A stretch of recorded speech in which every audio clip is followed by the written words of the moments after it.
Welcome to open talk. Nirbhaya సంఘటన జరిగి నేటికి సరిగ్గా 2 ఏళ్లు. అయితే అప్పటి నుంచి ఇప్పటి వరకు దేశంలో మారుమూల ప్రాంతంలో ఎక్కడో ఒక చోట నిమిషానికి కనీసం 5 నుంచి 15 వరకు అత్యాచారాలు జరుగుతున్నాయి. కానీ ఢిల్లీ, ముంబై లాంటి మెట్రో నగరాల్లో ఈ సంఘటనలు జరిగినప్పుడు మాత్రం బాధితురాలికి ఓ పేరు పెట్టడం, దేశమంతా దాని గురించి మాట్లాడుకోవడం మీడియాతో సహా. ఆ తర్వాత అందరూ మర్చిపోవడం. కానీ మారుమూల ప్రాంతాల్లో జరుగుతున్న ఈ అత్యాచారాల సంగతి ఏంటి? ముఖ్యంగా భారతదేశంలోనే మహిళని పూజిస్తున్నామని చెప్పుకునే భారతదేశంలోనే ఇలాంటి సంఘటనలు ఎందుకు జరుగుతున్నాయి? ప్రపంచంలోనే భారతదేశం దక్షిణాఫ్రికాని పక్కన పెడితే అత్యాచారాలు, మహిళలపై అత్యాచారాల్లో ప్రపంచంలోనే తొలి స్థానంలో ఎందుకుంది?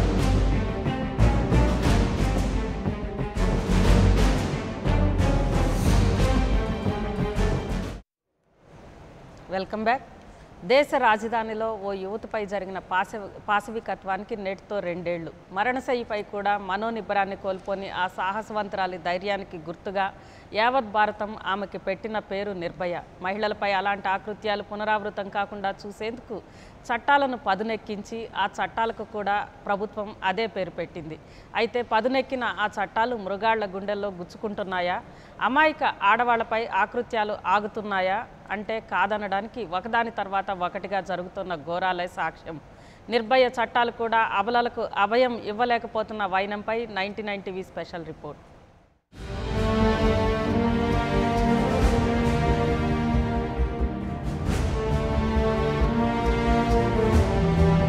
దేశ రాజధాని ఢిల్లీలో జరిగిన నిర్భయ ఘటన యావత్ ప్రపంచాన్నే కుదిపేసింది. 2012 డిసెంబర్ 16న స్నేహితుడితో కలిసి బస్సులో ప్రయాణిస్తున్న ఓ యువతిపై కొందరు దుర్మార్గులు అత్యంత పాశవికంగా లైంగిక దాడి చేశారు. సుమారు 2 వారాల పాటు మృత్యువుతో పోరాడి చివరికి మరణించింది. ఈ ఘటన జరిగి నేటికి సరిగ్గా 2 ఏళ్లు. ఈ ఘటనకు వ్యతిరేకంగా ఏకతాటిపై వచ్చిన యువత చేసిన ఆందోళనలు ప్రపంచాన్నే ఆశ్చర్యపరిచింది. నిరసనలకు స్పందించిన అప్పటి యూపీఏ ప్రభుత్వం మాజీ చీఫ్ జస్టిస్ జేఎస్ వర్మ నేతృత్వంలో ఏకసభ్య కమిషన్ను ఏర్పాటు చేసింది. కమిటీ సిఫారసుల మేరకు ప్రభుత్వం నిర్భయ చట్టం తీసుకువచ్చింది.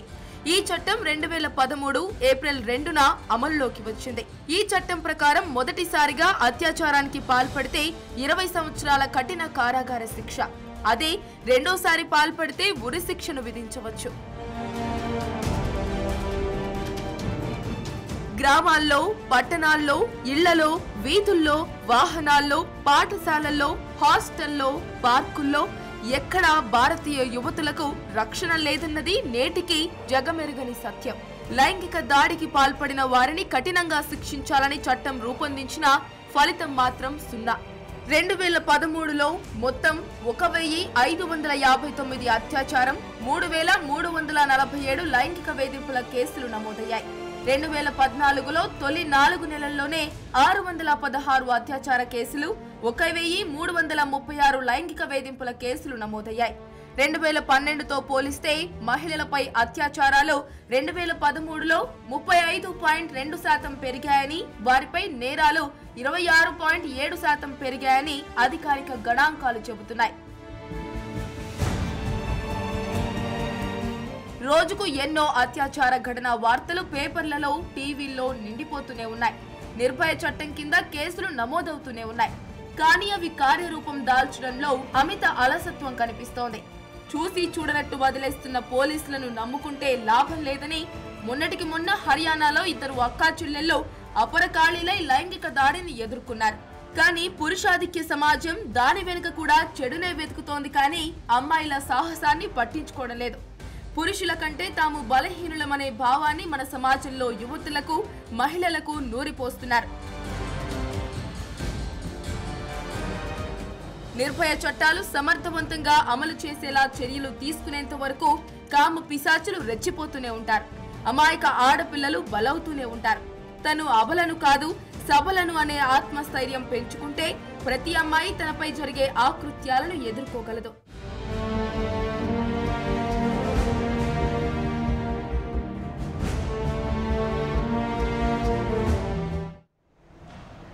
ఇక ఇదే అంశంపై ఓపెన్ టాక్లో మనతో మాట్లాడడానికి మాజీ పోలీస్ అధికారి లక్ష్మీనారాయణ గారు, అదేవిధంగా పశ్యపద్మ గారు, తెలంగాణ రైతు సంఘం అధ్యక్షులు, అదేవిధంగా ప్రముఖ సామాజికవేత్త ప్రసాద్ శాస్త్రి గారు, ఇక సెంట్రల్ యూనివర్సిటీ విద్యార్థిని సింధూజ మన స్టూడియోలో ఉన్నారు.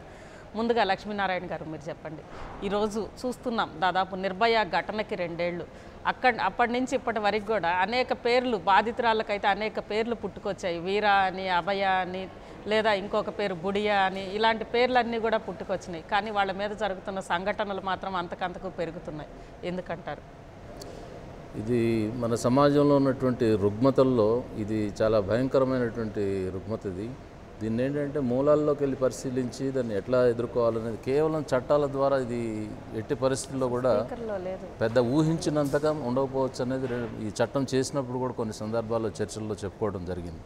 ఈ చట్టాలు చేసేటప్పుడు కూడా ఒక కమిటీలు వేసినప్పుడు కూడా హడావుడిగా కమిటీలు వేసేసి చట్టాలు కూడా హడావుడిగా చేయటం అనేది ఇది మంచి పద్ధతి కాదు.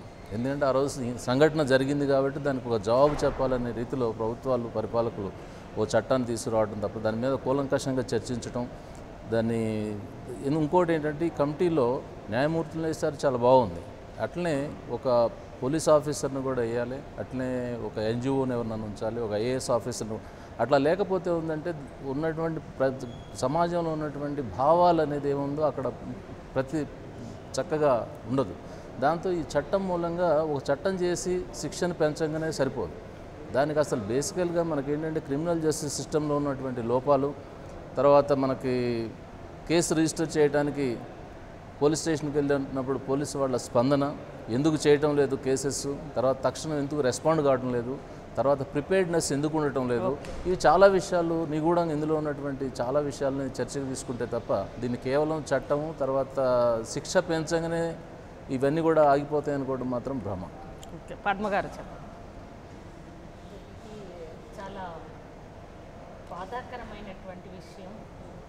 చట్టం వచ్చి 2 సంవత్సరాలు అయినప్పటికీ ఇది పెద్ద ఎత్తున దేశవ్యాపితంగా ఇతర దేశాలకు కూడా నిర్భయ ఘటన తర్వాత వచ్చినటువంటి చట్టం అమలు చేయటం ద్వారా చాలా మంచి పరిణామాలు వస్తాయి. అత్యాచారాలను అరికట్టడానికి వీలుగా అటు పోలీస్ శాఖ, ఇటు జ్యుడిషియరీ ఇవన్నీ కూడా చాలా స్పందనతో పనిచేస్తాయి. ఆ రకమైనటువంటి పరిస్థితి ఈ చట్టం వల్ల ఏర్పడుతుంది. దీనికి ఒక ప్రత్యేకమైన ఫండ్ కూడా ఏర్పాటు చేసి ఈ ఫండ్ని ఉపయోగించటం ద్వారా కూడా ఏ పద్ధతులలో అత్యాచారాలని ఆపాలి అనేది చాలా పెద్ద ఎత్తున చర్చ జరిగింది. దాని మేరకు ఫలితాలు లేవు. అసలు నిర్భయ ఫండ్కు సంబంధించి కూడా ఎక్కడ దీన్ని వినియోగించారు, ఎక్కడ అత్యాచారాలను అరికట్టడానికి వీలుగా అటు యూత్ని అంటే వాళ్ళని ఏమైనా చైతన్యవంతం చేశారా, లేకపోతే మహిళలకు సంబంధించి ఆడపిల్లలకి కాలేజీ స్థాయిలో కరాటే శిక్షణలు ఏమైనా ఇచ్చి వాళ్ళని మానసికంగా ఒక ధైర్యం, ఆత్మస్థైర్యం పెంచడానికి ఏమైనా ఆలోచన చేశారా? వీటికి సంబంధించి ఏమీ లేదనమాట. గత చట్టాల లాగానే నిర్భయ చట్టం కూడా కాగితాలకే పరిమితమైనటువంటి పరిస్థితి. వారన్నట్లు, లక్ష్మీనారాయణ గారు అన్నట్లు, జ్యుడిషియరీకి సంబంధించి ఎంత ఆలస్యంగా ఈ తీర్పులు రావటము, ఎక్కువ రోజులు విచారణ కొనసాగటము, ఇవన్నీ కూడా ఒక రకంగా దోషులకు ఏర్పడాల్సినటువంటి భయం కానీ, లేకపోతే ఇక తప్పదు నాకు శిక్ష, ఎట్టి పరిస్థితులలో కూడా నేను జ్యుడిషియరీ వ్యవస్థలో ఉన్నటువంటి లోపాలని అడ్డుపెట్టుకొని శిక్ష నుంచి తప్పుకోలేను అనే అంత పకడ్బందీగా జ్యుడిషియరీ ఉంటే మంచిది. ముఖ్యంగా పోలీస్ శాఖకు చూస్తే అసలు ఒక మహిళ పోయి గతంలో కంటే ఇప్పుడు స్టేషన్కి వెళ్ళగానే ఏమిటి ఎట్లా అనే ఒక మామూలు స్పందన కనపడుతున్నప్పటికీ ఆ కేసు బుక్ అయ్యి ఎఫ్ఐఆర్ అయిన తర్వాత మళ్ళీ కోర్టుకు పంపే షార్ట్ షీట్ వేసేటటువంటి ఆ టైం ఇదంతా కూడా తారుమారైతున్నటువంటి పరిస్థితి అన్నమాట. మరి అసలు దోషుకి శిక్ష నుంచి తప్పించుకోలేను అనేటటువంటి పరిస్థితి ఇటు పోలీస్ శాఖ జ్యుడిషియరీ నుంచి రానంత వరకు ఈ నేరాలు ఆగుతాయి అని అనుకోవట్లేదు. అసలు ప్రతి 3 నిమిషాలకి ఒక నేరం మహిళ మీద కొనసాగుతున్నటువంటి పరిస్థితి. ప్రసాద్ శాస్త్రి అదేనండి, మనం నిర్భయ చట్టం అని పెట్టుకున్నందుకు ఒక సీరియస్ డౌట్ మనకు వస్తుంది. దీనివల్ల ఎవరు నిర్భయంగా ఉన్నారు అంటే అత్యాచారాలు చేసే దోషులు చాలా నిర్భయంగా ఉన్నారు. ఎందుకు ఈ డౌట్ వస్తుందంటేనండి, సంఘంలో ఏ నేరం జరిగినా శిక్ష, తప్పు చేసిన వాడికి శిక్ష అన్నది అనతి కాలంలో పడకుంటే ఆ చట్టాలపైన నమ్మకం పోతుంది, దోషులకు ప్రోత్సాహం అవుతుంది. పోలీసులు పాపం వ్యవస్థ చాలా అధ్వానంగా ఉంది. లక్ష్మణ్ గారు కాస్త ఒప్పుకోవాలో లేకుంటే వారి అభిప్రాయం చెప్పాలి. వాళ్ళకి స్టాఫ్ తక్కువ ఉందంటారు. పోనీ తక్కువ ఉన్న స్టాఫ్ చేసిన చిన్న పనిని ఒక కేసో ఒక కేసో పట్టుకొని చాలా గొప్పగా ఫైల్ చేస్తే కోర్టు దాని ముఖానికి దానికి న్యూస్ పేపర్ ఇచ్చిన వాల్యూ కూడా ఇవ్వకపోవడం, అంత సీరియస్ టాపిక్ని వీళ్ళు పొలిటికల్ కేసెస్ను, అయోధ్య కేసులను డైలీ తీసుకోవాలనుకున్నారు. కానివ్వండి, ఇంత ఘోరమైన తప్పులు జరిగిన కేసుల్ని డైలీ బేసిస్ పైన తీసుకొని కనీసం 3 months 6 months లోపల వాళ్ళకి శిక్ష పడేట్టు చేయాలి. మన కర్మ ఏంటంటే శిక్ష కాదు కదా, పొరపాటున ఎవరినో పట్టుకొని కొంత ఆధారంతో ఇచ్చిన కేసులను కూడా వాళ్ళని దోషులు వదిలేసే పరిస్థితి ఉంది. లేకుంటేనండి 2 ఏళ్ళు అయ్యి వాళ్ళ నిర్భయ గారి ఫాదర్ నిన్న స్టేట్మెంట్ ఇచ్చారు. నాకు చాలా బాధగా ఉంది, 2 ఏళ్ళు అయింది ఈ సంఘటన జరిగి, ఇంకా ఢిల్లీ ఆడవాళ్ళకు సేఫ్ కాలేదు అంటే చాలా బాధపడుతున్నాను అన్నారు. చాలా బాధేస్తుందండి ఆయన వాళ్ళ ఫాదర్ ఇచ్చిన స్టేట్మెంట్ నిన్న. ఇది జడ్జెస్ పోలీసులు తప్పు చేశారు, మాకు ఎవిడెన్స్ లేదు అని కాదు, వాళ్ళు కూడా సోషల్ రెస్పాన్సిబిలిటీ తీసుకోవాలి. డెసిషన్లో వాళ్ళు ఇచ్చే తీర్పులో లేకుంటే వాళ్ళు చూసే సాక్ష్యంలో ఏమైనా లోపాలుంటే పోలీసులను నిందించకుండా, సంఘాన్ని నిందించకుండా, తల్లిదండ్రులు నిందించకుండా వాళ్ళ బ్రెయిన్స్ ఉపయోగించి లోపాలను సరిచేసి చట్టానికి సరైనట్టుగా శిక్ష వేయాలి. అది లోపించిందండి. జడ్జెస్ని ఏమన్నా అనాలంటే, న్యాయమూర్తులు అనాలంటే మనం భయపడుతున్నాం. వాళ్ళ డెసిషన్స్ అయితే తెలుస్తుంది. 5,000 కేసులు ఉంటే ఏంటంటే ఎందుకంటే 3 కేసులు 4 కేసులు రావటం లేదు. సో న్యాయ వ్యవస్థను మాత్రం ప్రక్షాళన చేయాలండి. నాకు మాత్రం దోషమంతా న్యాయమూర్తులపైనే ఉందనిపిస్తుంది. చెప్పండి. వీళ్ళు చెప్పినట్టు లా స్ట్రిక్ట్ అవ్వాలి అన్నది ఉంది, కానీ మీరు ఇందాక చూపించిన స్క్రాలింగ్లో 3000 ఆడ్ లైంగిక వేధింపులు కేసు ఉన్నాయన్నారు. నిజంగా అన్నీ జరిగాయా? దానికంటే ఎక్కువ ఉండవా? శ్రీశ్రీ గారు చెప్పినట్టు ఎవరో వస్తారని ఏదో చేస్తారని మోసపోకుమా, నిజం మర్చి నిద్రపోకుమా అని ఆయన రాశారు కదా.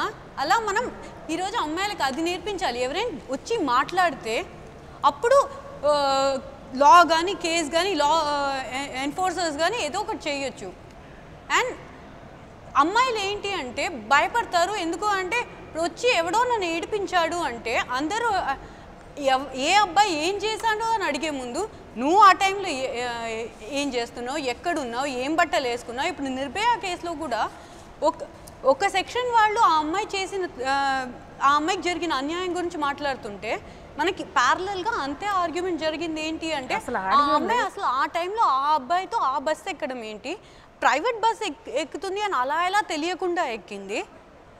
అండ్ ప్రైవేట్ బస్ ఎక్కింది అంటే అలా వాళ్ళు తాగున్నారు అన్నప్పుడు దిగిపోకుండా అక్కడ ఉంది ఏంటి అని అమ్మాయి తప్పే పడతారు. సో అమ్మాయి బయటపడదు.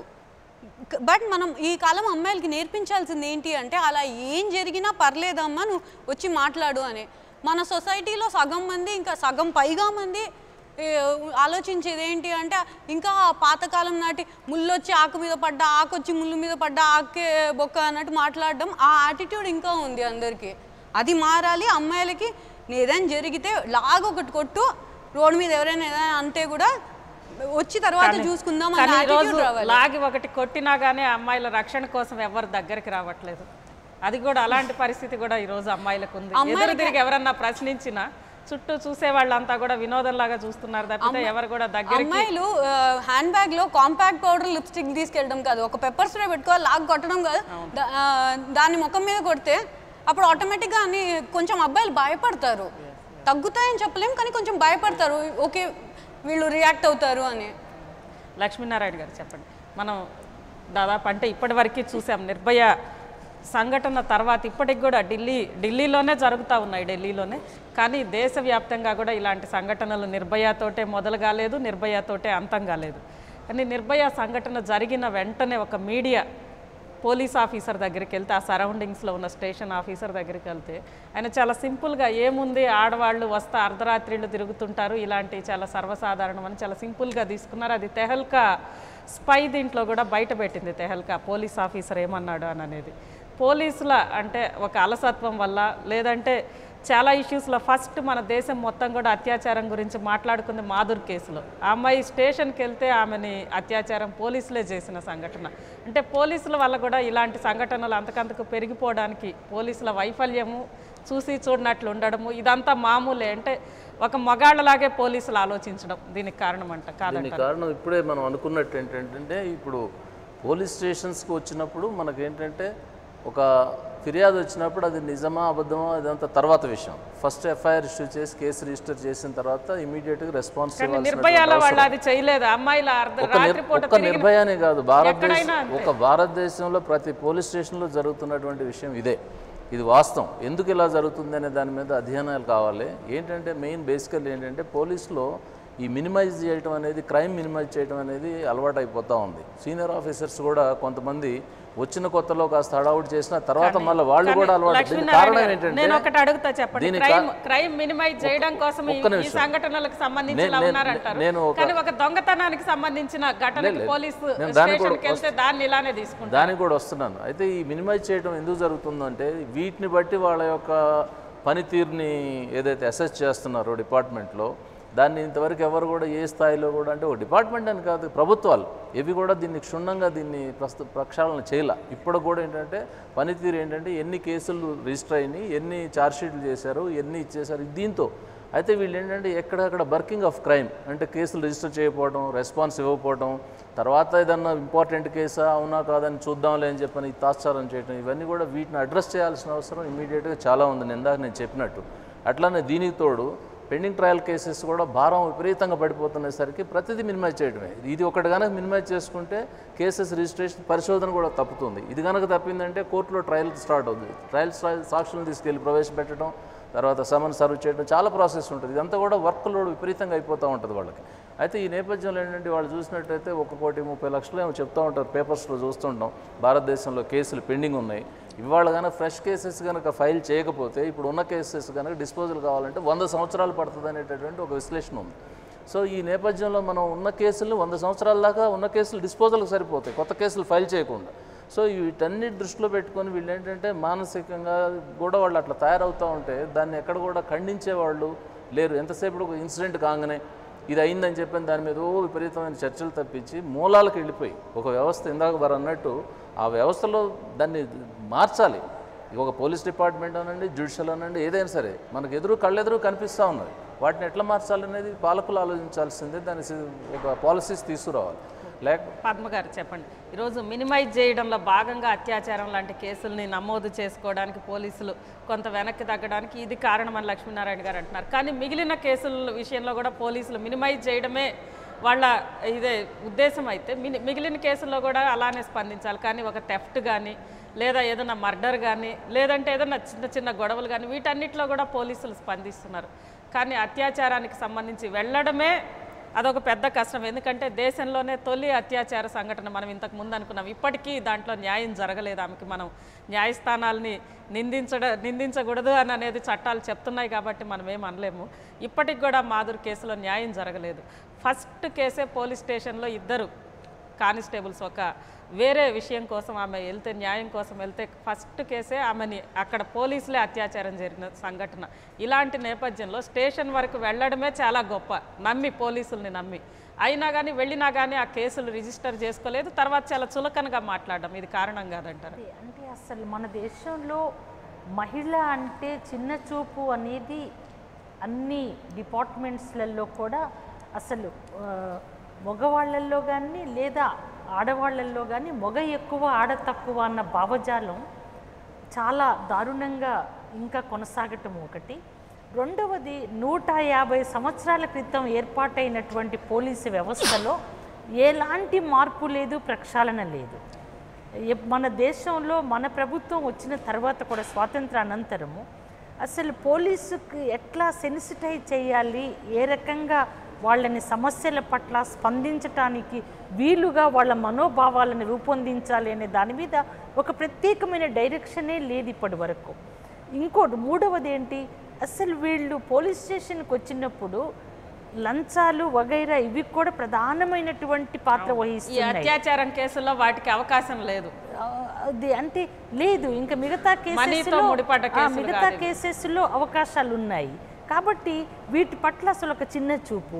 రెండవది వీళ్ళు అసలు అందుకే మేము పోలీసు వ్యవస్థ శాఖకి దర్యాప్తు చేసేటటువంటి ఆ రకమైన అధికారం అవకాశం లేకుండా జ్యుడిషియరీని అది తీసుకోగలిగితే అసలు ఈ అత్యాచారాల కేసులలో సంపూర్ణంగా ఆ రకమైనటువంటి దర్యాప్తు జరపడానికి వీలుంటుంది అనే ఒక డిమాండ్ కూడా మహిళా సంఘాలుగా సంవత్సరాలుగా మేము చేస్తూ ఉన్నాం. దీన్ని ఎవరు పట్టించుకో, అసలు పాలకులకు దీని మీద ఆ రకమైనటువంటి శ్రద్ధ లేనే లేదు. ఈరోజు మనం చూసాం తెలంగాణ రాష్ట్ర ప్రభుత్వంలో కొత్త వాళ్ళకి మంత్రి పదవులు ఇచ్చారు, ఉన్న మంత్రి పదవులు ఉన్న వాళ్ళకు కూడా అదనమైన బాధ్యతలు ఇచ్చారు. కానీ మహిళా శిశు సంక్షేమం కూడా మగాళ్ళకి ఇవ్వాల్సిన ఒక దౌర్భాగ్య పరిస్థితి ఈ రోజు ఈ రాష్ట్రంలో ఇచ్చారు. అంటే అసలు పాలకుల యొక్క మహిళా దృక్పథము ఒక అత్యాచారాల విషయంలో అట్లాగే మహిళల అభివృద్ధి సాధికారత సాధనకు కూడా ఆ రకమైన దృక్పథం లేదు. అందుకోసం ఇవన్నీ కూడా రిఫ్లెక్ట్ అవుతూ ఉన్నాయి పోలీస్ శాఖ మీద, జ్యుడిషియరీ మీద. అసలు మన దేశంలో లక్షల మంది పోలీసు నియామకాలు జరగాలి అని చెప్పబడతా ఉన్నాయి సంవత్సరాలుగా. అటు కేంద్ర ప్రభుత్వం, రాష్ట్ర ప్రభుత్వాలు దాని మీద ఏమీ అంటే ఆలోచన చేసి అది అమలు చేయటానికి సిద్ధంగా లేరు. మరి కొంతమంది జడ్జెస్ మన దగ్గర నుంచి ఎంవి రమణ గారు ఢిల్లీకి వెళ్ళారు జడ్జిగా సుప్రీంకోర్టులో. ఆయన చాలా ప్రత్యక్షంగా పేపర్లో ఆయన స్టేట్మెంట్ ఇచ్చారు, అయ్యా అసలు మా కోర్టులలో ఉండాల్సినటువంటి సిబ్బంది లేదు. మరి ఒకవైపు ఏమో లక్ష్మీనారాయణ గారు చెప్తా ఉన్నారు 100 సంవత్సరాలు పరిష్కారం చేయటానికి వీలుగా కేసులు పెండింగ్లో ఉన్నాయి అని. ఇవన్నీ కూడా అటు పోలీసు శాఖ ప్రక్షాళన జరగాల, రెండవది జ్యుడిషియరీ కూడా. కానీ ప్రక్షాళన అంటున్నారు పద్మ గారు, 100 సంవత్సరాలకి సరిపడా కేసులు అని అంటున్నారు. మిగిలిన కేసులు ఒక దొంగతనమో, భూ వివాదాలో, లేకుంటే ఇవన్నీ ఒక ఎత్తు. ఈరోజు అత్యాచారానికి జరిగిన సంఘటన తక్షణమే అంటే జరిగిన వెంటనే ఇమీడియట్గా నెక్స్ట్ సెకండ్లోనే శిక్ష పడాల్సిన సందర్భాలు ఈ అత్యాచారాలు అనేవి. దీన్ని స్పెషల్గా ఎందుకు తీసుకోవట్లేదు? పేరుకి నిర్భయ చట్టాలు వచ్చినాయి కానీ అవేమి పనిచేస్తున్న దాఖలాలు లేవు. ఎందుకంటే అంత పెద్ద చర్చ జరిగి ఆయన కమిటీ, వర్మ గారి కమిటీ వచ్చి ఈ చట్టం వచ్చినప్పటికి కూడా అసలు ఈ చట్టానికి సంబంధించినటువంటి పూర్తి వివరాలు కానివ్వండి, ఇది అమలు చేయకపోతే మిమ్మల్ని సస్పెండ్ చేస్తాము అని చెప్పినటువంటి మాట లేదు కదా పాలకుల నుంచి. ఇప్పుడు మన దగ్గరే ఒక ఎస్ఐ అన్నమాట, ఆయన భార్య ఇద్దరు, ఒక బాబు అయినా సరే ఆమెను ఎళ్ళగొట్టి ఇంకొక ఆమెను చేసుకోవాలనేటటువంటి ఆలోచన. నిజంగా నిర్భయ చట్టం కనుక ఏమైనా కొద్దిగా ప్రభావితం చేసినా కూడా ఆ పరిస్థితి ఉండదు. నిర్భయ తరువాత వచ్చిన అనేక అత్యాచారాల కేసులు, మరి నిర్భయని మరిపించేటటువంటి కేసులు ఇవన్నీ వస్తున్నా కూడా అక్కడ చర్యలు తీసుకున్నటువంటి పోలీసు మీద కానీ, లేదు ఇంకా జ్యుడిషియరీకి సంబంధించి కానీ, జస్టిస్ కృష్ణయ్యర్ గారు 100 సంవత్సరాలలో పడ్డా కూడా ఆయన నిర్భయకు సంబంధించి హాస్పిటల్కి వెళ్ళి ఆమెను పరామర్శించి ఆమె దగ్గరికి వెళ్ళి చూసి విషయాలన్నీ తెలుసుకొని ఏం చర్యలు తీసుకోవాలో పాలకులకు చెప్పగలిగాడు. మరి ఇప్పుడున్నటువంటి జడ్జెస్ కానీ, లేకపోతే ఇంకా ఇతర రంగాలలో ఉన్నటువంటి ప్రముఖులు కానీ, పాలకులు కానీ కన్నెర్ర చేస్తున్నాను నేను, ఎవరైనా అమ్మాయిని మీ కన్నెత్తి చూస్తే ఊరుకోను అని అట్టహాసంగా మాట్లాడాడు మన తెలంగాణ రాష్ట్ర ముఖ్యమంత్రి గారు కేసీఆర్ గారు. మరి ఈయన కన్నెర్ర చేసింది ఎక్కడో ఈ రాష్ట్రంలో మనకు తెలియట్లేదు కానీ ఎక్కడ అత్యాచారాలు ఆగటం లేదు. లేదు, మహిళా శిశు సంక్షేమానికే ఒక మహిళని కూడా మంత్రిగా తీసుకురాలేకపోయాడు. అందుకోసం 2వ సంవత్సరం పూర్తవుతున్నటువంటి ఈ సందర్భంగా అసలు నిర్భయ చట్టానికి సంబంధించి అత్యాచారాలు జరగకుండా ఉండటానికి, అట్లాగే అసలు 3 నిమిషాలకు ఒక నేరం మహిళ మీద అంటే ఇది ఇంత పెద్ద అతిపెద్ద ప్రజాస్వామిక దేశంలో ఇది చాలా చెప్పుకోవటానికి మరింతగా సిగ్గుపడేటటువంటి పరిస్థితులు అన్నమాట. ఇటువంటి వాటి పట్ల పాలకులకు దృష్టి సీరియస్గా రావాలి. ఉన్నటువంటి శాఖలను సెన్సిటైజ్ చేయాలి. ఈవెన్ జ్యుడిషియరీని కూడా సెన్సిటైజ్ చేయాలి. వారు జడ్జెస్సే అయినప్పటికీ వారిని కూడా సెన్సిటైజ్ చేయాల్సిన అవసరం ఉంది. అవసరమైతే ఇంకా కోర్టుల యొక్క సంఖ్య పెంచాలి. తక్షణం వీటిని విచారణ చేసి దోషులకు నికరమైనటువంటి శిక్షలు పడ్డాయి అనేది గనుక రాగలిగితే మంచిది. నిర్భయ చట్టం వచ్చిన తర్వాత ఎంతమంది దోషులకు శిక్ష పడింది చెప్పగలుగుతున్నాయా ఈ ప్రభుత్వాలు ఏమైనా ఈ గణాంకాలు? అందుకోసం ఒక చట్టం తీసుకొచ్చి దాని ప్రభావాన్ని మరింతగా ప్రజలలోకి తీసుకువెళ్ళటానికి, ఆ ప్రభావం వల్ల ఈ అత్యాచారాలు ఆగటానికి కూడా ప్రత్యేకమైనటువంటి చర్యలు ప్రభుత్వాల నుంచి ఉండాలంటే రాష్ట్ర ఏమండి ఇప్పుడు ప్రతి చిన్నదానికో లేకుంటే ప్రతి గొప్ప ఏ నేరమైనా కూడా పోలీస్ స్టేషన్ తలుపు తట్టడం అన్నదో, లేకుంటే న్యాయస్థానం తలుపు తట్టడం అన్నదో, లేకుంటే చట్టాలపైన ఆధారపడడం అన్నదో అన్నది అంత మంచిది కాదేమో.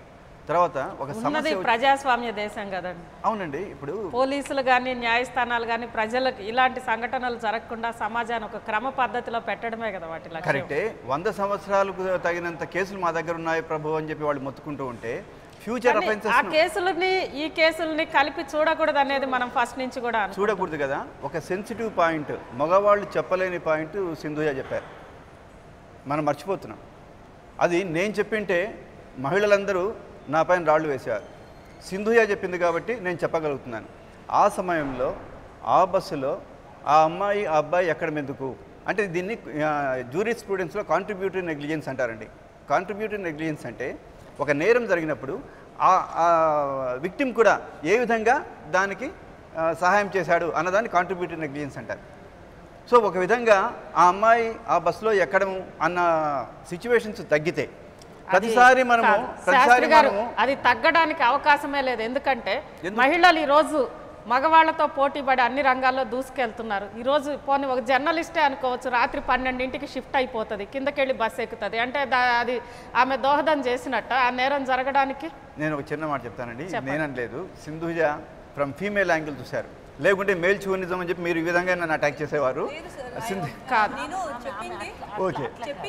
అస్సలు లేదు. ఆ పరిస్థితులనే అర్ధరాత్రి ఎందుకు ఒక కానిస్టేబులే ఉంటుంది, మహిళా కానిస్టేబులే ఉంటుంది, లక్ష్మీనారాయణ గారికి తెలుసు. 12-1 గంట దాకా డ్యూటీ లేదా ఆమె డ్యూటీలో భాగంగా ఎక్కడికో వెళ్లాల్సి వస్తుంది, ఆమెను పట్టుకొని చెయ్యొచ్చు. తర్వాత అర్ధరాత్రి అని మాత్రమే కాదు, కాల్ సెంటర్స్ ఈరోజు బీపీఓలన్నీ కూడా రాత్రిళ్ళు పనిచేయాల్సి రాత్రిలో జరిగే దాని గురించి వదిలేయండి, పట్టపగల ఏం జరగట్లేదని మాట్లాడుతున్నారు. అవి like trying to minimize the intensity of the crime. ఈ సర్కమ్స్టాన్సెస్ అనేది మనం ఎప్పుడు కూడా నిర్వచించలేమండి. లేదు ఇవన్నీ వద్దు, మీరు అన్నట్లే ఎవరు ఉద్యోగాలు చెయ్యరు, అసలు ఉద్యోగాలు చేయకుండా ఇళ్లలో కూర్చుంటారు. అర్ధరాత్రి ఆమె బాబుకో పాపకో ఏదన్నా మెడికల్ ఎమర్జెన్సీ వస్తుంది, తీసుకొని బయటకు వస్తుంది హాస్పిటల్ కోసం, అప్పుడు కూడా అత్యాచారాలు చేయడానికి దాన్ని కూడా సర్కమ్స్టాన్సెస్. ఇళ్లలో జరగట్లేదా అండి చెప్పండి? మ్యారైటల్ రేప్ బిగ్గెస్ట్ ఆఫెన్స్ మన కంట్రీలో జరగట్లేదా? జనరలైజ్ చేయడం లేదండి నేను. ఫలానా ఇన్సిడెంట్ జరిగినప్పుడు, ఎందుకంటే ఆ క్షణంలో అప్పటికప్పుడు పోలీసులు పోయి ఎవిడెన్స్ తీసుకోవడం చాలా కష్టం. ఒక విధంగా prevention is better than cure అన్న విధంలో నేను చెప్తున్నాను. ప్రివెన్షన్ అనేది ఎక్కడి వరకు ప్రివెన్షన్ చెప్పండి?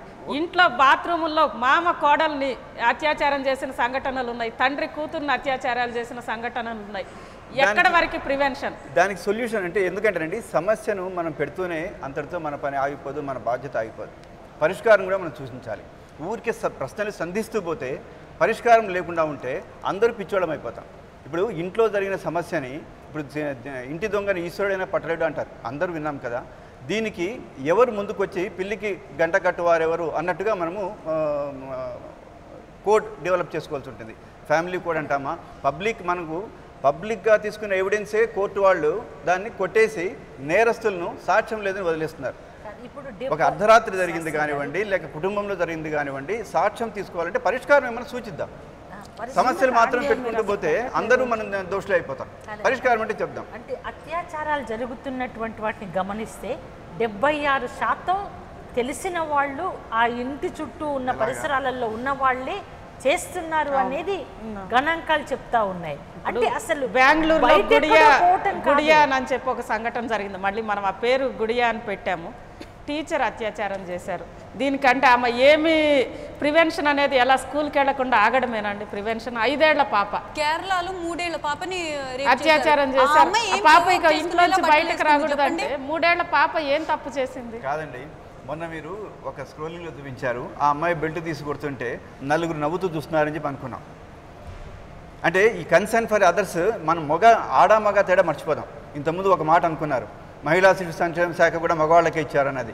అక్కడ మగ ఆడ ఇష్యూ కాదు ఇంపార్టెంట్, ఎఫిషియన్సీ ఇంపార్టెంట్. ముఖ్యమంత్రి ఆయన అనుకున్నారు, ఈయన ఎఫిషియెంట్గా చేస్తారనుకున్నారు. ఏ సమస్య అయినా కూడా మగ ఆడ తేడా చూడకుండా చూడట్లేదండి. ఇక్కడ మంత్రివర్గానికి సంబంధించి మేమందరం కూడా మహిళా శిశు సంక్షేమ శాఖ లేడీస్కి ఇవ్వాలని అనట్లేదు. 18 మంది సభ్యులున్న మంత్రివర్గంలో మనమే చెప్తున్నాం సమాజానికి ఆదర్శంగా ఉండేది ఒక చట్టసభ అని అంటే, అలాంటి చట్టసభల్లో కనీసం 18 మంది ఉన్నప్పుడు 30% అడగట్లేదు, 10% కూడా కాదు, 5% కూడా ఉమెన్ లేరు అని అనేది. ఒక క్షణం కింద మీరు సభలలో అన్నారు, ఈక్వల్ అన్నారు. ఈ రిజర్వేషన్ కాన్సెప్ట్ అన్నది కూడా ఎందుకు అంటున్నానండి నేను. ఒకప్పుడు అంటే ఇప్పుడు మనము ఒక సిద్ధాంతం ఇక్కడ, ఇంకొక సిద్ధాంతం ఇక్కడ, 2 పరస్పర విరుద్ధంగా ఉండకూడదు. ఎప్పుడైతే మనం ఆడవాళ్ళని మగవాళ్ళకి సమానంగానో లేక ఎక్కువ చూడాలనుకున్నామో, అరే మాకు ఇవ్వలేదే అన్న భావన వ్యతిరేకిస్తుంది. మొదటి ప్రిన్సిపల్ వ్యతిరేకిస్తుంది. అది అలా కాదు, ఎఫిషియన్సీ బట్టి తీసుకుంటాం. ఎందుకు ప్రధానమంత్రి ఎమ్మెల్యేలు ఎవరు కూడా ఎఫిషియన్సీ లేరంటారా? తెలంగాణ అసెంబ్లీలో ఉన్న మహిళా ఎమ్మెల్యేలు ఎవరు కూడా సమర్థులు లేరంటారా? వచ్చింటే వాళ్ళ పేర్లను మీరు ఫేస్బుక్ లో పెట్టి ర్యాంకులు ఇచ్చి ఇద్దాం, ముఖ్యమంత్రికి తెలుస్తుంది. పోనీ ఆ పని అసెస్మెంట్ చేసామా, ఫలాని మహిళ బాగా చేశారు అన్న డేటా మన దగ్గర ఉందా? ముఖ్యమంత్రి గారికి తెలియక కాదు, అది ఎలా తెలుస్తుంది? మీరు అట్లా కదండి. ముఖ్యమంత్రి గారికి ఏ మహిళ ఎఫిషియన్సీ ఏంటి, ఎమ్మెల్యేలుగా ఉన్న మహిళల విషయంలో ఆయనకు తెలియదని ఏమీ కాదు. ఇవ్వకపోయినా ఏమి చేసేదేమి, వాళ్ళు ఏం చేయలేరు కాబట్టి. లేకపోతే అసలు ఒక్క మహిళకు కూడా శిశు సంక్షేమమే కాదు, రక్షణ ఇవ్వమనండి, ఏం పోయింది? లేకపోతే ఇంకో హోమ్ ఇవ్వమనండి, ఇబ్బంది ఏమీ లేదు, ఏ శాఖ ఇచ్చినా. కానీ అసలు ఒక్కళ్ళకు కూడా ఇవ్వకపోవటం అన్నది ఇక్కడ అభ్యంతరకరమని మేము మాట్లాడాము. ఎఫిషియన్సీ అని మీరు మాట్లాడుతున్నారు కదా, అమ్మాయిలకి వాళ్ళ ఎఫిషియన్సీ, వాళ్ళ ప్రాబ్లమ్స్ ఏంటో తెలుసుకునే అంత ఎఫిషియన్సీ కూడా లేదు అంటున్నారు. ఇప్పుడు నా ప్రాబ్లం ఏంటో నాకు ఇప్పుడు ఇక్కడి నుంచి నేను మళ్ళీ ఇంటికి వెళ్ళాలి అంటే నాకు ట్రావెలింగ్లో వచ్చే ప్రాబ్లం నాకు తెలుస్తుంది. రోజు నేను అమ్మాయిలు ఏ ప్రాబ్లం ఫేస్ చేస్తారో అన్నీ కాకపోయినా కొన్నైనా నాకు తెలుస్తాయి. మీ పర్స్పెక్టివ్ నుంచి అది మీకు చిన్న ప్రాబ్లం అంతే కదా. అబ్బాయి ఏడిపించాడు, లేకపోతే కామెంట్ చేశాడు, డ్రెస్ బాగుందంటే దాంట్లో తప్పేముందమ్మా అంటారు, లేకపోతే చూసి పాట పాడాలంటే తప్పేముందమ్మా, పవన్ కళ్యాణ్ ఒక అమ్మాయి ఏ రోజుకైనా పడుతుంది అని చెప్తే దాంట్లో తప్పేముందమ్మా, అబ్బాయిలు కదా సైట్ కొడతారు అంటారు. ఇప్పుడు నేను ఇక్కడి నుంచి వెళ్తున్నప్పుడు ఎవరైనా టీవీలో చూసి అమ్మాయి బాగుంది అంటే కూడా కాంప్లిమెంట్గా తీసుకోవచ్చు కదా అంటారు. అది మీ పర్స్పెక్టివ్ నుంచి. మా పర్స్పెక్టివ్ నుంచి మాకు తెలిస్తే సైకలాజికల్గా ఎంత డిస్టర్బింగ్గా ఉంటుంది అని. మా పర్మిషన్ లేకుండా మాకు ఒక కాంప్లిమెంట్ ఇచ్చే రైట్ కూడా ఎవరికీ ఉండకూడదు. అండ్ అలాంటి యాటిట్యూడ్ ఎప్పుడు మారుతుంది అంటే అమ్మాయిలకి ఛాన్స్ ఇచ్చినప్పుడు. మీరు ఈ రిజర్వేషన్ వద్దు అంటే ప్రపంచంలో ఏ రిజర్వేషన్ ఉండకూడదు, అమ్మాయిలకు మాత్రం రిజర్వేషన్ తీసేసి మీరు ఈక్వల్ అనుకుంటే ఈక్వల్గా పోరాడండి అని చెప్తున్నారు అన్నప్పుడు దేశంలో అన్ని రిజర్వేషన్స్ తీసేయాలి. ఏ రిజర్వేషన్ మంచిది కాదండి, ఎందుకంటే దేవుడు అందరికీ సమానమైన రిజర్వేషన్ నిజంగా దేవుడు మనం చెప్తున్న దీని ప్రకారం, మనం చెప్తున్న శాస్త్రాల ప్రకారం, పురాణాల ప్రకారం దేవుడు అందరికీ సమాన అవకాశాలు ఇచ్చారా అనేది అది మళ్ళీ చర్చ. ఈరోజు నిర్భయ గురించే చెప్పుకుంటున్నాం, కానీ మీరు ఖచ్చితంగా అర్ధరాత్రి బస్సు ఎక్కడం వల్ల అలా జరిగింది అనేది మీరు అంటారు. పట్టపగలు కూడా జరుగుతున్న సంఘటన లేదండి. ఇంతకుముందు కాంట్రిబ్యూటరీ నెగ్లిజెన్స్ అనేది ఉంటుంది. కొంచెం ప్రివెన్షన్కి కూడా మనం ఆలోచించాలనేమో, సమస్యలే లేపుకుంటూ పోతున్నాం కానీ పరిష్కారాలు సూచించడం లేదు. ఎందుకంటే కాస్త కటువుగా ఉన్నా కూడా ఆ సందర్భంలో ఆ పరిస్థితులు ఏమైనా జరిగిందని ఆలోచించవలసిన అవసరం మనకుంది. స్పెసిఫిక్గా మనం వాళ్ళని తప్పు పట్టనక్కర్లేదు. ఇప్పుడు నేను కాంట్రిబ్యూటెడ్ నెగ్లిజెన్సీ అని మీరు అంటున్నారు. మనం ఇందాకటి నుంచి చెప్తున్నాం, ప్రతి ఒక్కళ్ళు కూడా దేశంలో బహిరంగంగా అత్యాచారం గురించి ఒక మహిళ ఎప్పుడు మాట్లాడిందంటే మాధురి కేసు 1972లో జరిగింది. అది దాదాపు దేశం అంతా కూడా సంచలనమైంది. ఆమె న్యాయం కోసం పోలీస్ స్టేషన్కి వెళ్ళటం కాంట్రిబ్యూటెడ్ నెగ్లిజెన్స్ అంటారా? పోలీస్ స్టేషన్లోనే జరిగింది ఈ సంఘటన. న్యాయం కోసం ఆమె పోలీస్ స్టేషన్కి వెళ్ళడం ఆమె కావాలని కల్పించిన పరిస్థితులు అంటారా? ఈయన చెప్పడం చూస్తుంటే అమ్మాయిలు న్యాయం జరగాలనుకునడమే తప్పు. అమ్మాయి అమ్మాయిలకి న్యాయం జరగాలి. అమ్మాయిలు ఆబ్వియస్లీ తక్కువ సమానం according to our Hindu society and Manusmriti. So అమ్మాయిలకి న్యాయం అన్నది ఏంటి, వాళ్ళు ఎప్పుడూ తక్కువ సమానమే. ఏం తప్పు జరిగినా ప్రపంచంలో, ఇప్పుడు 3వ ప్రపంచ యుద్ధం జరిగినా దానికి కూడా ఎవరో అమ్మాయే కారణం అని ఈజీగానే చేతులు దులుపుకోవచ్చు. అంటే ఒకటేంటంటే అండ్ నిజంగా చూస్తే అమ్మాయిల వల్ల కాదు, అబ్బాయిల వల్లే రేపు జరుగుతుంది కదా. సో కాంట్రిబ్యూటరీ నెగ్లిజెన్స్ అబ్బాయి మీద పెట్టండి, అబ్బాయిలు బయటికి రావద్దని చెప్పండి. ఈ టైం తర్వాత 8 తర్వాత నువ్వు బయట. నిజంగానే అబ్బాయిలు 10 తర్వాత 11 తర్వాత బయటకు రావద్దని చెప్పండి. అబ్బాయిల వల్ల రేపు జరుగుతుంది కాబట్టి వాళ్ళని ఇంట్లో కూర్చోమని చెప్పండి. అమ్మాయిలే వెళ్తారు కాలేజీలకి, అమ్మాయిలే ఉద్యోగాలు చేస్తారు. ఏమండి మళ్ళీ మీరు అబ్బాయి అమ్మాయి ఆడ మగ అన్న దానికి వెళ్ళిపోతున్నారు. తప్పు అన్నప్పుడు దాన్ని ఇంపార్షియల్ గా చూడాలి. అది ఫస్ట్ నుంచి మేమంటుంది కూడా అదే అండి. తప్పు అనేది అబ్బాయి రాకుంటే అమ్మాయి లాక్కెళ్తుందండి. నేను చెప్పేది ఆడ మగ అన్న దాంతో చూడకండి. ఇప్పుడు అబ్బాయి రావడం లేదు బాగా ఉండకండి అనండి. అబ్బాయి అమ్మాయి ఇద్దరు తల్లిదండ్రులకి చెప్పుకుంటే బయట తిరుగుతున్నారు. వాళ్ళకి నమ్మకం ఉంది. కాదు, మీరు ఒక మాట అన్నారు, అబ్బాయి రాకుండా అమ్మాయి లాక్కెళ్తుందా అని. దీనికి హర్యానాలో ఈ మధ్య కాలంలో నిర్భయ కేసు తర్వాతే హర్యానాలో ఇంకొకటి జరిగిందండి. ఢిల్లీ చుట్టుపక్కలే ఒక అమ్మాయి వాళ్ళ ఫ్రెండ్స్ 5 అమ్మాయిలతోటి కాలేజీ నుంచి ఇంటికి వెళ్తా ఉంది. కార్లో 23 ఏళ్ల అమ్మాయి కూడా కార్లో అమ్మాయిని లాగి దాదాపు ఒక 6-7 తీసుకెళ్లి పొలాల్లోకి తీసుకెళ్లి దాదాపు 4 రోజులు చాలా క్రూరంగా ఘోరంగా హింసించి అత్యాచారం చనిపోయే వరకు చేశారండి. దీనికి ఏం చెప్తారు చెప్పండి. అమ్మాయి కావాలని వెళ్ళింది అంటారు. జనరలైజ్ చేయడం మంచిది కాదండి. తప్పు జరిగినప్పుడు ఆడ మగ తేడా చూడకూడదు మనం అంటున్నాం. నేను చెప్పేది అంటే నిష్పాక్షికంగా చూడాలి అంటున్నాను. ఇప్పుడు అక్కడ జరిగింది మన దగ్గర ఎందుకంటే అది పేపర్ రిపోర్ట్స్లో చాలా వరకు అండి 50% తప్పులు ఉంటాయి. ఎందుకంటే వాళ్ళు ఊహించి వేస్తారు. ఏదో ఒక ఎఫ్ఐఆర్ చూసో లేకుంటే కరెక్ట్గా ఒక జడ్జిమెంట్ చూసో లేకుంటే కరెక్ట్గా ఛార్జ్షీట్ చూసో వేయడం లేదు. దానివల్ల కూడా అనవసరంగా మనకు పబ్లిసిటీ వచ్చి మన మైండ్ డిస్టర్బ్ అవుతుంది. సొసైటీ డిస్టర్బెన్స్ ఎందుకు అవుతుందంటే unverified reports news paper report రావడం వల్ల అదొక పెద్ద ల్యాబ్స్ ఇన్ జర్నలిజం అండి. సింధుజ జర్నలిస్ట్ కాబట్టి కాస్త తెలిసి ఉండాలి. న్యూస్ పేపర్లలో ఏమైనా కొన్ని ఎక్సెస్గా వస్తే రావచ్చు, అది కాదు క్రైటీరియా. కానీ అసలు జరుగుతున్న వాస్తవాలండి. ప్రభుత్వమే గణాంకాలు ఏది మొత్తంగా అవన్నీ సేకరించి ప్రకటిస్తున్నటువంటి గణాంకాలు 3 నిమిషాలకు ఒక మహిళ మీద నేరం జరుగుతుంది అని. ప్రపంచం మొత్తం మీద కూడా భారతదేశం, సౌత్ ఆఫ్రికాని పక్కన పెడితే భారతదేశము ఈ రోజు ముందంజలో ఉంది అత్యాచారాల విషయంలో. ఎందుకంటే పుణ్యభూమి భారతావని అని మహిళల్ని పూజిస్తాం, దేవతలతో సమానంగా అని మనం మళ్ళీ పదే చెప్పుకుంటాం.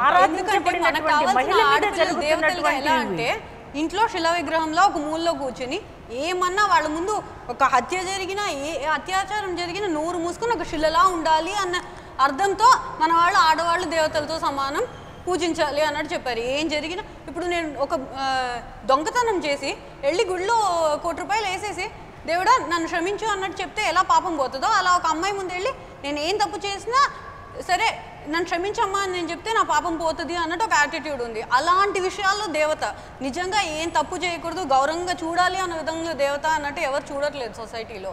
That is the attitude. అసలు ఈ సమాజంలో నేర ప్రవృత్తి పెరగటానికి గల కారణాలు ఏంటి అనేది కూడా మనం చాలా నికరంగా ఆలోచించాల్సిన అవసరం ఉంది. అనేక సంవత్సరాలుగా మహిళా సంఘాలుగా చెప్తూ వస్తూ ఉన్నాం. అసలు ఈ రోజున మీడియా, అది న్యూస్ పేపర్ అయినా ప్రింట్ మీడియా అయినా లేకపోతే ఎలక్ట్రానిక్ మీడియా అయినా, వెదజల్లుతున్నటువంటి సంస్కృతి, దీనితో పెరుగుతున్నటువంటి నేరము, అట్లాగే ఈ హింసా ప్రవృత్తి, వీటికి సంబంధించి ఈ ఛానల్స్ మీద ఎటువంటి చర్యలు తీసుకుంటున్నారు మీరు మీడియా గురించి అన్నారు కాబట్టి పద్మ గారు, ఈరోజు నిర్భయ కేసునే మనం చూసుకుందాం. నిర్భయ దగ్గర నుంచి కూడా అత్యాచారం బాధితురాలి పేరు బయట పెట్టకూడదు కాబట్టి, పేరు వాడకూడదు అన్న కోర్టు ఆదేశాలకు అనుగుణంగా నిర్భయ అని పేరు పెట్టాము. ఆ తర్వాత జరిగిన 5 ఏళ్ల పాపకి గుడియా అని పేరు పెట్టారు, తర్వాత వీరా అని పేరు పెట్టారు. ఈ పేర్లు పెట్టి పదే వాళ్ళని ఒక సెన్సేషనలైజ్ చేయడం అనేది ఎలా అనిపిస్తుంది? అది బాధాకరమైనది. ఇదంతా అంటే ఈ పేర్లు పెట్టి పదే ఆ పేర్లు వాడతాయి. నిర్భయ అవ్వచ్చు, గుడియా అవ్వచ్చు, వీరా అవ్వచ్చు, ఒక అత్యాచార బాధితురాలికి అలాంటి పేర్లు పెట్టి పదే సెన్సేషనలైజ్ చేసి ఒక 5 రోజులు దాన్ని వార్తగా హడావుడి చేసి ఆ తర్వాత మళ్ళీ యథాతథంగా ఇంకో కొత్త వాటి కోసం వెతకడం, ఒక నేర ప్రవృత్తిని గ్లోరిఫై చేస్తూ ఉన్నారు మీడియా. ఇది కూడా కరెక్ట్ కాదు. ఎందుకు అంటే అసలు నేర ప్రవృత్తి అట్లాగే హింస వీటిని ఈ పోకడలని, ఈ అన్య ధోరణులని ఆకర్షణీయంగా, ఆకర్షణీయంగా, సంచలనాత్మకంగా తీసుకురావటం అనేది కూడా కరెక్ట్ కాదు. ఒకటి. రెండవది కూడా అసలు బిడ్డలు పెరుగుదలకి వాళ్ళు ఈ సమాజంలో భాగస్వాములయ్యి అన్ని రకాలుగా కూడా అభివృద్ధి చెందే దశలో వాళ్ళ మైండ్ సెట్ పెరగాల్సినటువంటి ఆ వాతావరణాన్ని విదేశీ ఛానల్సా లేకపోతే ఆ సంస్కృతులు, విష సంస్కృతుల ఇవన్నీ కూడా యథేచ్ఛగా కొనసాగుతూ ఉంటే కూడా వాటికి పర్మిషన్లు ఇచ్చేటటువంటి కేంద్ర పాలకులు, ప్రభుత్వాలు, అట్లాగే చూసి చూడనట్లు వ్యవహరిస్తున్నటువంటి ప్రభుత్వాలు, వీటి వల్ల కూడా ఈ నేర ప్రవృత్తి పెరగటానికి అవకాశం వస్తూ ఉంది. లక్ష్మీనారాయణ గారు చెప్పండి. ఈరోజు మనం ఇంతకుముందు చెప్పుకున్నాం, ఇలా పేర్లు పెట్టి దీన్ని ఒక ఆకర్షణీయంగా, సంచలనీయంగా తీర్చిదిద్దడం. దీనికి పరాకాష్ట ఏంటంటే మనం ఈ పేర్లు పెట్టడం ఒకటి. ఈ నిర్భయ ఇన్సిడెంట్ని ఒక ఫోటోగ్రాఫర్, ఫ్యాషన్ ఫోటోగ్రాఫర్ ముంబైలో తన ఫోటోగ్రఫీతో కూడా దీన్ని చాలా ఆకర్షణీయంగా చిత్రీకరించి రిలీజ్ చేశాడు. అది చాలా అంటే హాట్ కేకులాగా అమ్ముడుపోయింది. ఇది ఈ ట్రెండ్ ఎలాంటి స్థితికి దారితీస్తుంది? ఈ ట్రెండ్ అస్సలు మంచిది కాదండి. ఇంకొకటి ఏంటంటే దీనన్నిటికీ సమస్య ఇందాక మిత్రుడు చెప్పినట్టు పరిష్కారాలు. ఒకటి ఏంటంటే చిన్న క్లాస్ నుంచే చిన్నపిల్లల మీద మోరల్ సైన్సెస్ దగ్గర నుంచి, అంటే చిన్నపిల్లలు అంటే ఒక చిన్న తెల్లకాయితం మనం కోరుకున్న బొమ్మ గీసుకోవచ్చు, అక్కడి నుంచి రావాలి. చూస్తే వాళ్ళ పిల్లలే 20 ఏళ్ళు వచ్చేస్తే వాళ్ళే పెద్దవాళ్ళు అవుతూనే ఉంటారు. మన కళ్ళు ఎదురుగానే మన పిల్లలు చూస్తే పెద్దవాళ్ళు అయిపోతారు. అక్కడి నుంచి రావాలి. వాళ్ళు కొంత ఎడ్యుకేషన్ కావాలి. ప్రతి స్టేజ్లో కూడా ఎవరో కొందరు మంచివాళ్ళు, మీ బోటోళ్ళు ఎవరో చదువుకొని చక్కగా చెప్పగలిగే వాళ్ళు అప్పుడప్పుడు స్కూల్స్లో, అది కూడా కరికులం, బయట నుంచి గెస్ట్ లెక్చర్స్ కంటిన్యూస్ ఇవన్నీ ఇప్పిస్తూ ఉండాలి. తర్వాత పోలీస్ అడ్మినిస్ట్రేషన్కి వచ్చేసరికి మనకి R&D ఉండాలి, రీసెర్చ్ అండ్ డెవలప్మెంట్ ఉండాలి. ప్రత్యేకించి వాటిల్లో ఇలాంటి కేసులకు సంబంధించి ఏం చేయాలి, చేయాలి. తర్వాత ప్రత్యేకమైనటువంటి కోర్టులు పెట్టాలి. ఏంటంటే ఇప్పుడున్న పరిస్థితుల్లో ఓవర్ నైట్ మనం ఏది కూడా జరగదు. కాబట్టి కనీసం ఏంటంటే స్పెషల్ కోర్ట్స్ పెట్టి, ఫాస్ట్ ట్రాక్ కోర్ట్స్ పెట్టి ఈ కేసులు ఏదున్నా కానీ చాలా స్పీడ్గా వెళ్తేనే మనకి న్యాయం జరుగుతుంది, తర్వాత శిక్షలు పడతాయి. ముందు మహిళల పట్ల ఒక చిన్న చూపు పోలీసుల్లో లేకుండా చేయాలి. ఒక పోలీస్ అనే కాదండి, ఇప్పుడు పోలీస్ ఎక్కడి నుంచో రాలి, ఇదే సమాజంలో ఒక పోలీస్ అని కాదు, అన్ని వర్గాల్లో ఎన్నో చోట్ల వర్క్ ప్లేసెస్లో మీకు ఇది ఐటీ అనండి, కారిడార్స్ అనండి, లేకపోతే అదర్ గవర్నమెంట్ ఎంప్లాయ్మెంట్ అనండి, ప్రైవేట్ ఎంప్లాయర్స్ దగ్గర కానీ అన్ని చోట్ల. ఇప్పుడు ఒక దగ్గర ఒక పోలీస్ డిపార్ట్మెంట్ అని కాదు, లేకపోతే రెవెన్యూ డిపార్ట్మెంట్, ఎక్కడైతే స్త్రీలు పనిచేస్తున్నారు. ఎందుకంటే ఇది మనం సంధియుగంలో ఉన్నాం ఒక విధంగా చెప్పాలంటే. గత ఒక 20 ఏళ్ళ నాడు స్త్రీలు వచ్చి ఈ విధంగా వచ్చి ఉద్యోగాలకు వచ్చేవాళ్ళు కాదు, కానీ వాళ్ళు వస్తున్నారు. Welcoming feature. దీనికి తగ్గట్టుగా చట్టాలు కానీ, పరిస్థితులు కానీ, వాతావరణం కానీ ఎన్ని చేస్తున్నా కానీ ఏంటంటే ఇంప్లిమెంటేషన్కి రావడం లేదు.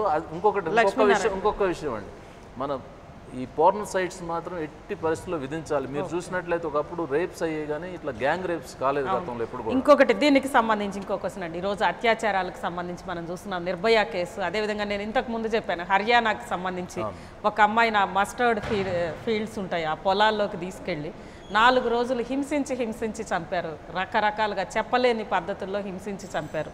అంటే అత్యాచారం చేయడం అనేది ఒక ఎత్తు, ఈ ఘోరమైన క్రూరమైన హింస ఎందుకు జరుగుతుంది ఆ సందర్భంగా? నా ఉద్దేశంలోనండి, నేను ఇన్ని సంవత్సరాల నుంచి చూస్తున్నాను. అంటే ఈ క్రైమ్ హింసిస్తా చంపడం అనే ప్రవృత్తి ఎందుకు డెవలప్ అవుతుంది? మీరు వీటన్నిటి కూడా కేవలం ఏంటంటే వెబ్స్లో పోర్న్ సైట్స్, తర్వాత సినిమాల్లో హింస, సెన్సార్షిప్ లేకపోవటము, ఇది ఒక వీటన్నిటి వల్ల ఏంటంటే మనసులు కలుషితం అయిపోయి ఏంటి అసలు అన్ఇమాజినబుల్. ఒక 5 ద్వేషపూరితమైన చర్యలు అక్కడ ఎందుకు? హింసించడం అంటే మనకి ఎంతో కసి ఉంటే తప్పితే హింసించాలి.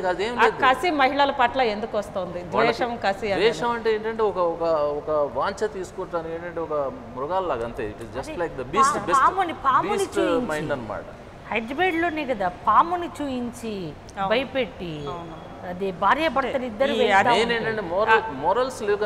అత్యాచారాలు జరిగేటప్పుడు క్రూరమైన పద్ధతుల్లో ఎందుకు జరుగుతున్నాయి? ఎందుకంటే మహిళ బాధపడుతుంటే లేదా అంత హింసిస్తామని కిన్నుని కాలుస్తా లేదా నిర్భయ సంఘటనలో ఏం అంటే వాళ్ళ మొహాల్లో ఉన్న భయాన్ని ఎందుకు వీళ్ళు ఎంజాయ్ చేస్తున్నారు? అలాంటిది ఎందుకు డెవలప్ అయిందంటారు మన సొసైటీ? అసలు ఈ సమాజ పోకడలి అది మానవీయ కోణంతో, అది మానవీయ కోణం పెరగాల్సింది పోయి అసలు ఒకడికి సంబంధం లేనటువంటి జీవితాలు ఒకటి.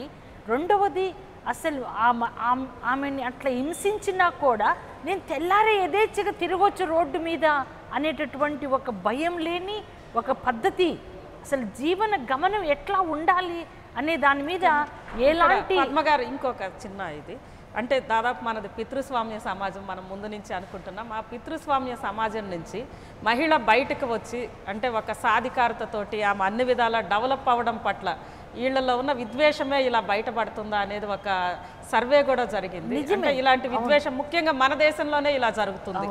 ఈ హింస అనేది అత్యాచారాల సందర్భంగా హింసించడం అనేది మన దేశంలో ఎక్కువగా జరుగుతుంది.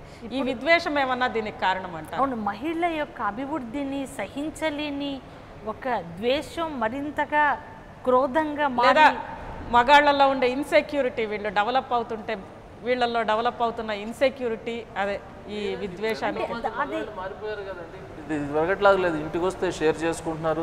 మారిన వాళ్ళు కాదండి, మారడానికి ఇష్టపడని వాళ్ళే ఇలాంటి పనులు చేస్తున్నారు. ఓవర్ నైట్ మారండి. ఎందుకంటే నేను ఇందాకే చెప్పాను, ఇది ఒక సంధియుగం. మనం ఇదివరకు లేదు. ఇప్పుడు ఏంటంటే బయటకు రావడం, అంతా ఉద్యోగాలు చేసుకోవటం, ఈక్వల్గా చేసుకోవటం. వీళ్ళల్లో ఏంటంటే ఇటువంటి వాళ్ళు ఎక్కువ.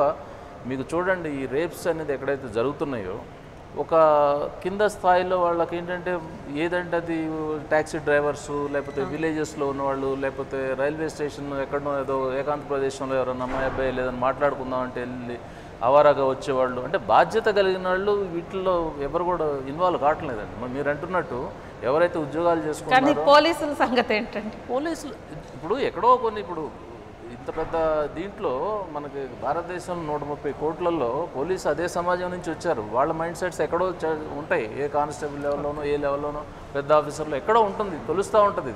ఇదేంటంటే ఇది కొత్తగా ఈ ఎలిమెంట్ అనేది మైండ్స్లోకి ఇవాళ ఏం రాలేదండి, ఇవి ఎప్పటి నుంచో ఉన్నాయి. కాబట్టి ఈ మధ్య ఏంటంటే అందుబాటు అన్నీ కూడా ఏంటంటే నేను ఇందాక అన్నట్టు ఎక్కడ అదే చెప్తాను నేను. ఇప్పుడు చైనాలో ఎప్పుడైతే స్టాప్ చేయగలిగారో పోర్న్ సైట్స్, ఇవాళ ఏంటంటే ఒక సెల్ ఫోన్ పెట్టుకుని ఇట్లా అన్నారంటే చిన్నపిల్లలు పెద్దవాళ్ళకి అన్నీ కూడా పోర్న్ సైట్స్ వస్తుంటాయి. ఎటువైపు వెళ్తున్నాం మనం? దాని గురించి ఎందుకు మాట్లాడరు ఎవరు కూడా? పార్లమెంటులో ఎంపీలు దీని గురించి చెప్పండి. అంటే మహిళల అభివృద్ధి చెందడం ఏమన్నా ఈ విద్వేషపూరితమైన అత్యాచారాలకు కారణమవుతుందా? మహిళలు అభివృద్ధి చెందటము అనేది అంత విద్వేషంగా క్రోధంగా మారితే ఏది పక్కన కోలీగ్స్ చేయాలి అవి. కానీ నిర్భయాన్ని చేసింది కూడా మామూలు వాళ్ళు, అంటే వాళ్ళ లొకాలిటీలో ఉన్నటువంటి ఆమెను చూస్తూ తెలిసినటువంటి వాళ్ళు. ఇప్పుడు ఈ 76% ఇంటి చుట్టూ ఉన్నటువంటి వాళ్ళు అమ్మాయిలను చూస్తూ తెలిసే వాళ్ళ మీద అత్యాచారాలకు పాల్పడుతున్నటువంటి వాళ్ళు. మరి ఆ అమ్మాయిలు ఏజ్ కూడా చిన్న ఏజ్ కూడా, మరి అటువంటి చిన్న ఏజ్ మీద ఉన్న అమ్మాయి ఏమి అభివృద్ధి సాధిస్తుంది అని వీళ్ళు ఇట్లా చేయటం? అంటే ఇండివిజువల్ కేసులు కాదండి, అసలు ఓవరాల్గా సమాజంలో మహిళల అభివృద్ధిని ఓర్వలేనితనం అనేది ఇక్కడ కనిపించట్లేదు. అది పనిచేసే స్థలాలలో లైంగిక వేధింపులు ఉన్నాయి, అవి మాత్రం కొంచెం ద్వేషపూరితమైనవి. ఈ లైంగిక వేధింపులు ఆడపిల్లలు బస్సులలో వెళ్తున్న, కాలేజీలలో నడుస్తున్న టీచ్ చేసేది ఉంది, అది చాలా అనాగరికంగా పదజాలం వాడుతూ టీచ్ చేస్తూ ఉంటే డిస్టర్బ్ అవుతున్నామని తను చెప్పింది. అటువంటిది మాత్రం ఏంటి మాలాగా మాకంటే ముందు వెళ్తున్నారు వీళ్ళు అనేది ఒక రకమైనటువంటి వాతావరణం మనకు అర్థమవుతూ ఉంది. కానీ ఇప్పుడు ఇంత దారుణంగా అత్యాచారానికి గ్యాంగ్ రేపుకు పాల్పడుతున్న వాళ్ళు మాత్రం అంత ఎడ్యుకేటెడ్ కాదు. రెండవదేమో అవారాగా తిరిగి బాధ్యత, జీవితం అంటే ఒక బాధ్యత తెలియనటువంటి ఫూల్స్ అన్నమాట. అటువంటి వాటికి పాల్పడుతూ ఉన్నది. అందుకోసం ఇవి రకరకాలుగా ఉన్నాయి, అన్నీ ఒకే పద్ధతిలో ఒకే మాట అనటానికి వీల్లేదు. శాస్త్రి గారు మీరు చెప్పండి, ఈరోజు మామూలుగా ఢిల్లీలో నిర్భయ ఘటన జరిగింది, దేశం అంతా కూడా ఉలిక్కిపడింది. కానీ పల్లెల్లో ప్రతిరోజు కూడా బతుకు తెరువు కోసం కూలికో పొలానికో లేదా ఇలా వెళ్తున్న వాళ్ళు అనేక మంది ప్రతిరోజు కూడా నిమిషానికి 4 అత్యాచారాలు మన దేశంలో జరుగుతున్నాయి. అవి అసలు కనీసం బయటకు రావట్లేదు, స్టేషన్లలో కేసులు కూడా నమోదు కావట్లేదు, సమాజం నుంచి కూడా దాని పట్ల స్పందన రావట్లేదు. ముఖ్యంగా ఈరోజు ఈశాన్య భారతంలో కూడా మనం చూద్దాం, సైనికులే అక్కడ దేశాన్ని రక్షించాల్సిన సైనికులే ఈశాన్య భారతంలో మహిళల్ని విపరీతంగా ఈ అత్యాచారాలకు పాల్పడుతుంటే దానికి నిరసనగా ఇప్పటికి కూడా ఈరోం షర్మిల లాంటి వాళ్ళు ఉద్యమాలు చేస్తూనే ఉన్నారు. ఎందుకు ఈ అట్టడుగు వర్గాల్లో జరుగుతున్న ఈ అత్యాచారాలు ముఖ్యంగా సైనికులు చేయడం అనే దేశాన్ని రక్షించాల్సిన సైనికులే ఇలా పాల్పడడం అనేది చాలా అవమానకరం. ఎందుకు ఇవి వెలుగులోకి రావట్లేదు అంటారు? ఏమండి, మనకు గవర్నెన్స్ లెవెల్ మాత్రం చాలా పడిపోయిందండి. ప్రతిసారి అందరూ కలిసి ఇప్పుడు నిర్భయ కేసులో వచ్చినట్టుగా ప్రతి నేరం జరిగినప్పుడు ప్రజలందరూ రోడ్డుకు రావడం అనేది జరగదు. ఒక 5 ఏళ్లకు మనం ప్రభుత్వాన్ని ఎన్నుకున్న తర్వాత వాళ్ళపైన నమ్మకం ఏర్పడిన తర్వాత వాళ్ళు ఇవన్నీ చూసుకుంటారని చెప్పి అనుకుంటున్నాం. తర్వాత ఇంతకుముందు మనం ఒక మాట అనుకున్నాం, స్త్రీలు అభివృద్ధి చెందుతుంటే పురుషులు ఏమైనా విద్వేషం పెంచుకుంటున్నారా అని ఒక చిన్న మాట అనుకుందాం. స్త్రీలే సమస్యల్ని అర్థం చేసుకొని తర్వాత బాల్య వివాహాలు కానీ వితంతు వివాహాలు కానీ లేకుంటే తర్వాత ఏమండి సతీ సహగమనం నిషేధించింది పురుషులు. ఒక మాట మర్చిపోకూడదు. బెంటింగ్ కానివ్వండి, రాజా రామ్మోహన్ రాయ్ కానివ్వండి, లేకుంటే గురదాడ అప్పారావు కానివ్వండి, కన్యాశుల్కం రాసి స్త్రీ. అందుకే నేను అన్నాను సమస్యను ఆడ మగ అన్న దృష్టితో చూడకుండా సమస్యను సమస్యగా చూడాలి, మెరిట్స్ పైన చూడాలి అని. ఇప్పుడు రూరల్ సైడ్ జరుగుతుంది అంటే రూరల్ సైడ్ అసలు ఇంకా ప్రొటెక్షన్ లేదు. మనకు సిటీలోనే ఢిల్లీ అనేది అదే నేను చెప్పాను షర్మిల. ఇప్పుడు షర్మిల ప్రాబ్లం అన్నది 10 ఏళ్ల నుంచి ఆమె అంత కష్టపడి ఏంటండి అసలు అన్నపానాలు లేకుండా just she is living on saline. మరి గవర్నమెంట్ ఆయన ఒక ప్రధానమంత్రి తీసుకొని అయ్యా నేను ఊడుస్తాను ఊళ్ళు ఊడుస్తానని ఒక పరక పట్టుకొని తిరిగితే గవర్నెన్స్ లెవెల్లో ఇన్ని నేరాలు జరుగుతున్నా న్యాయస్థానాల్లో తీర్పు రాకున్నా ఒక తహసీల్దార్ ఆఫీస్కో కలెక్టర్ ఆఫీస్కో ఎక్కడో పల్లె నుంచి వచ్చి 10 సార్లు నా పెన్షన్ రాలేదయా నా ఇల్లు రాలేదని అడుగుతున్నా ఈ దినం లేదు పో రాజశేఖర్ ఇచ్చిన స్కీమ్ అది అయిపోయింది మళ్ళీ ఎందుకు వచ్చావు అని అడిగే రోజుల్లో మానిటరింగ్ లేదండి. ప్రైమ్ మినిస్టర్కు ఎంత పవర్స్ ఉందండి. ఒక ఫోన్ కొడితే ఏమైంది నేరాలు జరిగాయి ఈ కోర్టులో ఎన్ని కేసులు వేశారు కోర్టులో వాళ్ళు ఎందుకు ఇవ్వడం లేదు. ఆయన ఏమన్నాడు ఎంపీ ఎమ్మెల్యే కేసులు ఫాస్ట్గా డిసైడ్ కావాలట.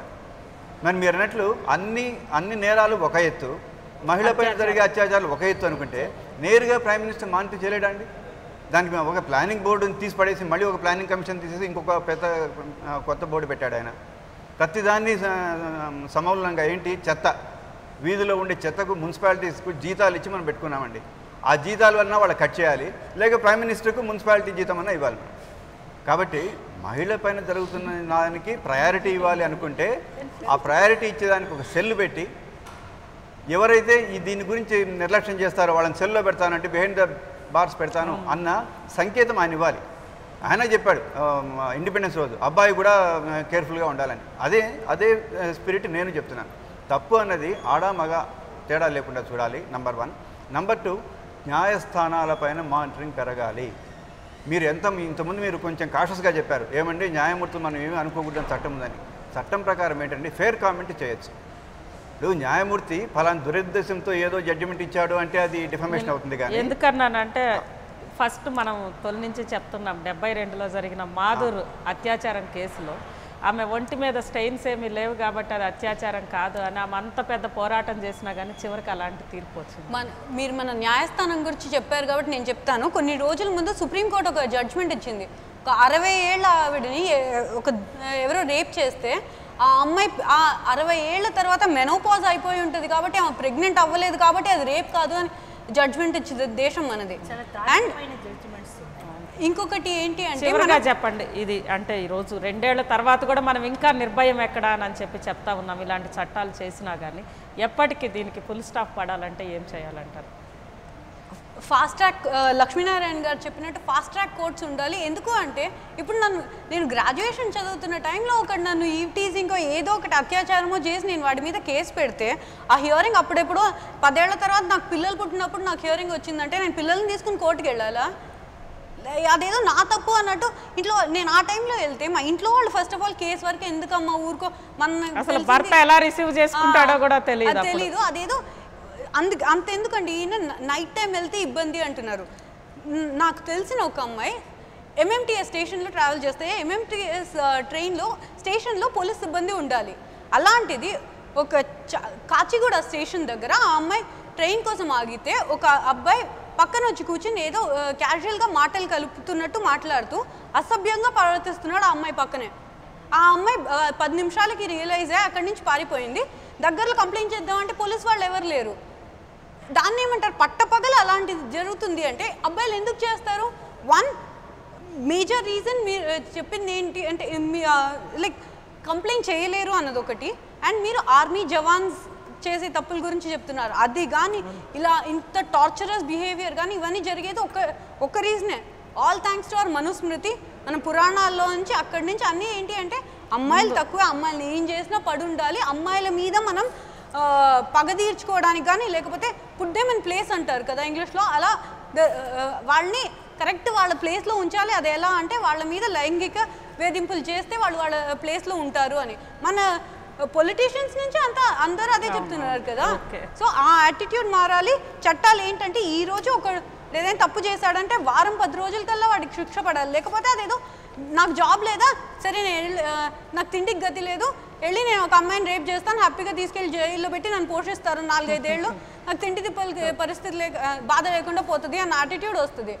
That become a full time career choice. ఏం చేద్దాం అనుకుంటున్నావురా అంటే ఇప్పటి నుంచి 10 ఏళ్ళ ఏం లేదురా, ఒక అమ్మాయిని రేప్ చేస్తాను, హ్యాపీగా తీసుకెళ్ళి జైల్లో పెట్టి వాళ్ళే తిండి పెట్టి మంచి సెక్యూరిటీ పెట్టి బట్టలు ఇస్తారు, నాకు ఇంకేం కావాలి అనే సిచ్యువేషన్ వస్తుంది. ఇదే సిచ్యువేషన్లో మనం కేసులు ఇలా లాక్కుంటూ పోతే. Okay, thank you Sindhuja. అదేవిధంగా ప్రసాద్ గారు, పద్మ గారు, లక్ష్మీనారాయణ గారు ఓపెన్ టాక్లో పాల్గొన్నందుకు. మొత్తం మీద ఈరోజు సమాజంలో మహిళలపై దృక్పథం మారంది, ఇలాంటి సంఘటనలను నివారించలేము అనేది ఈరోజు ఓపెన్ టాక్లో వచ్చిన అభిప్రాయం. అదేవిధంగా పోలీసుల్ని సెన్సిటైజ్ చేయడం, అత్యాచారం కేసుల పట్ల లేదా లైంగిక నేరాలకు సంబంధించి మహిళలు వచ్చినప్పుడు వాళ్ళని ఎలా కేసు రిజిస్టర్ చేసుకోవాలి, అదేవిధంగా మహిళల పట్ల ఎలా ప్రవర్తించాలి, ఈ కేసులను ఎలా తీసుకోవాలి అనే వాటి పట్ల పోలీసుల్ని సెన్సిటైజ్ చేయడంతో పాటు న్యాయస్థానాలు కూడా వీటిని ఒక ప్రత్యేక వీటి కింద పరిగణించి తక్షణమే న్యాయం జరిగేట్లుగా, సత్వర న్యాయం జరిగేట్లుగా చర్యలు తీసుకోవాలనేది ఈరోజు ఓపెన్ టాక్లో వచ్చిన అభిప్రాయం. ఇది ఈరోజు ఓపెన్ టాక్. రేపు మరో అంశం మీద ఓపెన్ టాక్లో మళ్ళీ కలుసుకుందాం. Stay tune to us.